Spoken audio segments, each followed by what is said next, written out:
Olá, tudo bem, gente? Show de bola. Ontem foi um culto maravilhoso, né? Não é um culto, é uma aula cristã, preparação, preparando grandes pregadores para o futuro. E hoje nós estamos no tema capelania, preparando homens, mulheres da casa do Senhor, da Igreja Assembleia de Deus, Templo de Avivamento, para formar homens compromissados que queiram exercer o chamado de Deus em sua vida. Então, ontem eu falei como surgiu a capelania, né? E única coisa, eu disse para ele que o que é uma capelania, né? É um ministro religioso autorizado a prestar assistência religiosa e a realizar culto religioso em comunidades religiosas, convênio, colégio, universidade, hospitalar, presídio, corporação militar e outras organizações. Então, o capelão, ele tem que ter chamado de Deus na vida dele, para ele poder exercer o chamado que Deus colocou sobre a vida dele. Então, ontem lá no culto, eu tirei muitas dúvidas, né? Contei como surgiu a capelania, né? Que é a história de definição, né? Aí surgiu no século passado e são várias versões para a sua origem. O certo é que devido aos constantes guerra realizada por países dominadores e a sua necessidade constante de permanência longe de casa, entre outros, originou esse serviço restrito ao socorro espiritual e físico, inicialmente aos feridos, posteriormente estendido ao envolvido em combater as formas e manter a chama da fé e do amor em coração endurecido pela guerra, o espectro da morte, no entanto, com perdão, gente, que acabou de passar meu filho, né? No entanto, comumente, devido à expressão conforme dita do amor e atribuído sua origem nas Forças Armadas do Exército em 1776. Conta-se que conta-se que na França um oficial, um oficial, né, do Exército Brasileiro,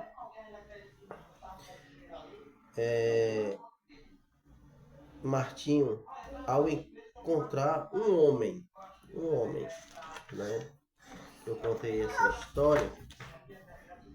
Aí, abandonado na rua debaixo da chuva e frio, cortou sua capa e cobriu num ato de solidariedade, humanismo, caridade, ajuda e amor ao próximo.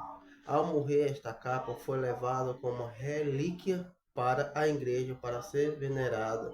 Esta igreja recebeu o nome da Igreja da Capa, através dessa capa que foi fundada a capelania. Para quem não sabe, daí as derivações capelar, capelão, capelania. Capelão é um eclesiástico que conduz ato religioso e conexão a uma igreja associado religiosa. Capelania é um ministro religioso, né? Aí também falei um pouco, né? A força que move a obra da capelania. Eu trouxe uma profundidade um pouco, né? E falei para eles que a força que move a obra da capelania é a compaixão. Jesus sempre teve compaixão dos necessitados. Isso é você que quer ter o chamado de Deus em sua vida. Se você quer ter o chamado de Deus em sua vida, exerça no seu ministério, no seu chamado que Deus colocou na sua vida. Porque aquele que faz a obra de Deus com perfeição, Deus, ele abençoa a sua vida. Então, essa foi um pouquinho que eu li aqui, né? E lendo, explicando um pouco. Tem coisa na vida do cristão que tem que ter o chamado para poder evangelizar, poder pregar. Invista no seu ministério. Invista na escola bíblica, não falte escola bíblica. Insista, ler livros cristãos, porque eu tenho livros aqui cristãos, para quem não sabe, né? Eu gosto muito de livro cristão, né? Você conhece esse livro aqui? Né? Se você conhece, comente aí. Porque aqui é o Quatro Homens e um Destino. Aqui é do Hernandes Dias Lopes. Né? Aqui ele vai falar a respeito desses quatro homens. E o destino de cada um vai falar de Abraão, de Isaac, de Jacó e José. Né? Vai falar que Abraão foi chamado para ser o pai de todos os que creem. Então, quando você pega um livro desse aqui para ler, você está exercendo o chamado de Deus na sua vida. Você está aprendendo mais e mais, né? E falando a respeito de Isaac, ele foi prometido por Deus. Era o filho da promessa, seu nascimento foi um milagre. Então, nesse livro você vai encontrar as formas de cada desses quatro homens, né? Porque você vai aprender de Deus na sua vida. Você vai aprender, não desista de esperar. Tem um capítulo, versículo, né? Que você quiser ler aí na sua casa, né? Romanos capítulo 4, versículo 17 até o 21, né? O tema não desista de esperar. Olhe para o céu e conte as estrelas em Gênesis 15, capítulo 15, né? Versículo 1 até o 6. Como passar pela prova vitoriosamente, Gênesis 22, versículo 1 até o 19. Então, compre. Não estou fazendo propaganda não, gente. Eu não estou fazendo propaganda. Eu não estou fazendo propaganda. Invista no seu ministério. Invista no seu chamado de Deus. Por isso, ontem eu fiz uma aula de pregador, né? E eu estava explicando. E lá tava missionários, tava obreiro, tava presbítero, né, dirigentes. E eu tava explicando, formando esses homens como é importante ser um obreiro aprovado, que ele não venha se vergonhar, que ele venha conhecer a palavra de Deus, mas nunca esquecer a sua essência, porque tem muitos aí que que faz teologia, né, às vezes vão pregar, eles pregam o conhecimento. Não estou dizendo que você não vai deixar de pregar o conhecimento, você tem que estudar, sim, mas o pregador do evangelho, ele tem que ter algumas coisas, alguns requisitos. Quais são os requisitos? Os requisitos, primeiramente, ele tem que aprender a ouvir. Esse é o segredo do pregador do Evangelho. E a segunda coisa, ele tem que gostar de ler Bíblia, de estudar livros, de investir no seu ministério. Ele tem que fazer um investimento grande. E qual é a terceira coisa? Ele se consagrar. Ele orar, gostar de orar. Porque não adianta subir no altar se você não está debaixo de oração. Se você não estudou. Não adianta você ir em um hospital, como está falando de capelania, né? Não adianta você ir fazer visita no hospital se você chega lá, não quer respeitar a hierarquia do hospital, aí você chega, quer fazer as coisas de qualquer jeito. Não é desse jeito. Então, às vezes nós temos que ter conduta cristã. Tem que ter conduta cristã. Então essa foi a aula que eu dei ontem. Ontem eu dei essa aula explicando, né? Eu terminei, né? Vou mostrar aqui a vocês. Eu terminei. Cadê? Foi aqui. Foi. Aqui, ó. Use sua mão para abençoar crianças, jovens, adultos, idosos e faça isso com amor. Porque você não está fazendo por obrigação. Você tem que fazer por amor à obra de Deus.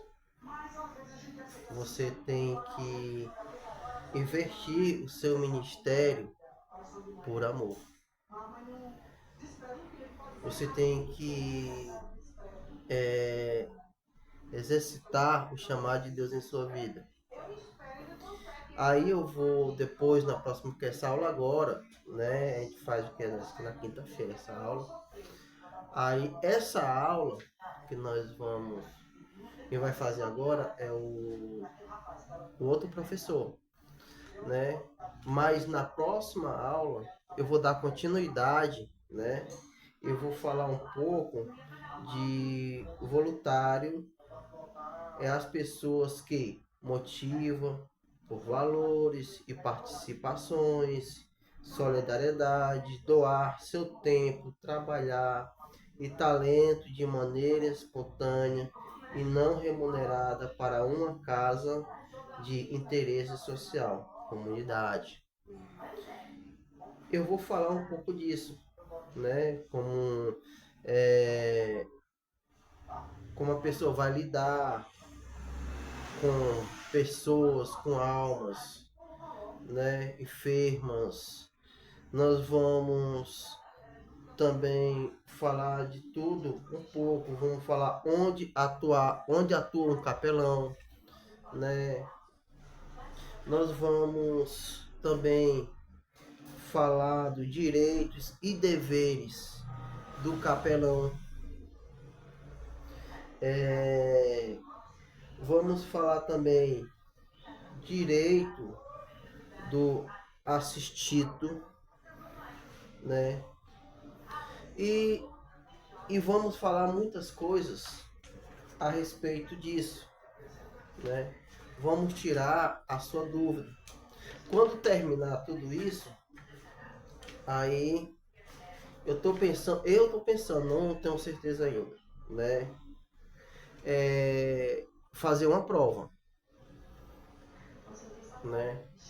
Eu não sei se eu faço prova escrita ou marcando, não sei.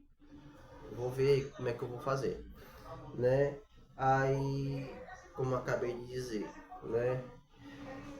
Eu falei qual é a forma que move a capelania, eu falei qual é a verdadeira assistência espiritual, né? O que é aconselhar, olha aí, aconselhar, gente, ele é muito importante.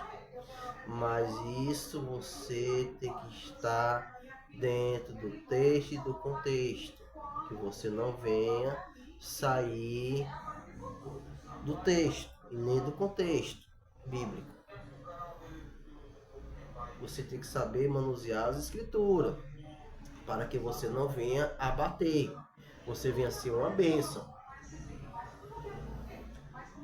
Aí também eu falei o que é ser voluntário, falei também lá na aula, né? O que é ser voluntário, né? O que é a capelania, né? O que é a capelania. Aí, se eu não me engano, acho que eu parei entre o 6 e o 7, se eu não me engano. Acho que eu parei no 6 ou 7. Onde atua um capelão, quais são os deveres de um capelão. Aqui, aí o restante eu vou começar a falar, tal, falta muita coisa ainda.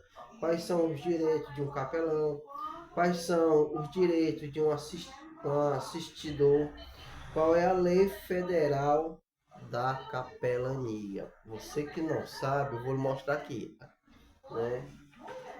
A lei federal da capelania, para quem não sabe. Olha, eu vou ver se dá para você ver.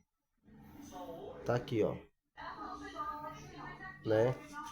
Eu vou dizer aqui, ó. A lei federal, no número 9.982, de 14 de julho de 2000. Essa é a lei federal. Ele dispõe sobre a prestação de assistência religiosa. Olha aí. E depois eu vou explicar um pouco a respeito disso. Tá bom? Então vamos ficar por aqui. Essa foi um pouquinho assim, expressar, falar, tal, beleza? Aí falar um pouco, né? Falando um pouco da minha pessoa, né? Da aula que eu dei, né? E quem me segue no YouTube sabe que os meus vídeos é de tudo um pouco. Não ignore, gente, não ignore. Eu peço perdão a vocês, não ignore meus vídeos, beleza? Porque às vezes eu trago um pouquinho de conteúdo, passeando de moto, não é aquela coisa toda não, né? Do meu dia a dia, né? Porque às vezes nós temos que separar, o nosso lado religioso com a família. Nós temos que saber se dedicar à nossa família. Porque o nosso primeiro ministério é a nossa família, a nossa casa. Quem concorda, né? Deixa no comentário aí. Porque não adianta a gente ser de uma congregação, ser de uma igreja, ser religioso, esquecer da nossa família. Dependente do que o seu familiar seja. Você não pode deixar a sua família por nada. Seu familiar é tudo na sua vida. O seu primeiro ministério é dentro da sua casa. Então, dê um bom testemunho na sua casa. Ame a sua família. Porque se você está bem com a sua família, você está bem com Deus. Certo? Então essa é uma dica que eu digo para vocês. Tá bom, beleza? Então, que Deus abençoe a cada um de vocês e fique com Deus e tenha um bom dia para todos, ou uma boa tarde, quem está do outro lado, ou uma boa noite. Então, tchau.